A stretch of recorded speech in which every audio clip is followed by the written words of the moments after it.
एक मोठा निर्णय शासनाने घेतला, महाराष्ट्र सरकारने घेतला, तो म्हणजे कोकणातल्या खास करून सिंधुदुर्ग आणि खास करून त्यामधलं कुडाळ तालुक्यातल्या आकारीपट जमिनी, ह्या आकारीपट जमिनीच्या संदर्भात आज एक GR काढला गेला।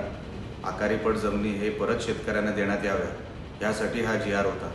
हा इतका ऐतिहासिक निर्णय, इतका मोठा निर्णय आहे की सन्माननीय चंद्रशेखर बावनकुळे साहेब जे महसूल मंत्री आहेत आणि सन्माननीय योगेश कदम जे महसूल विभागाचे राज्यमंत्री आहेत, त्यांचं जेवढं कौतुक करावं तेवढं कमी आहे, त्यांचे जेवढे आभार मानावे तेवढे कमी आहे।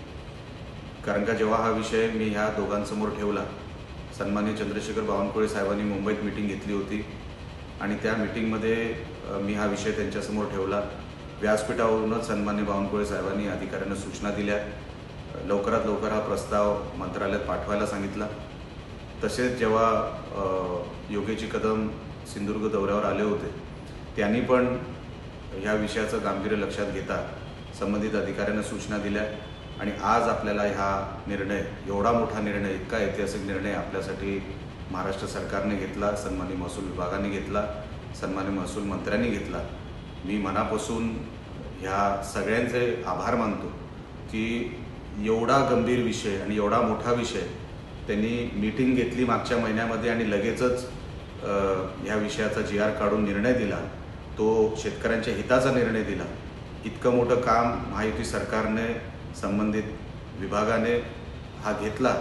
माझ्याकडे शब्द नाही त्यांचे आभार मानायला। परत एकदा संबंधित सगळे अधिकारी, त्याच्यामध्ये जिल्हाधिकारी मॅडम हे सिंधुदुर्गाच्या आहेत, त्यांनी ह्याच्यामध्ये त्यांचाही सिंहाचा वाटा आहे।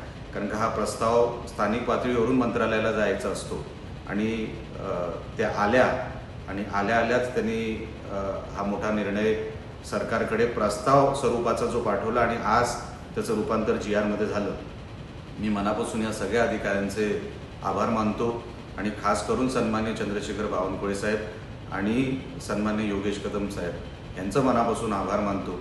कारण का ह्यांनी दोघांनी मिळून हा निर्णय समजून घेतला, विषय समजून घेतला आणि त्याचं रूपांतर त्यांनी निर्णयामध्ये करून फार मोठं काम सिंधुदुर्गवासियांसाठी आणि खास करून कुडाळवासियांसाठी, कुडाळच्या शेतकऱ्यांसाठी घेतला।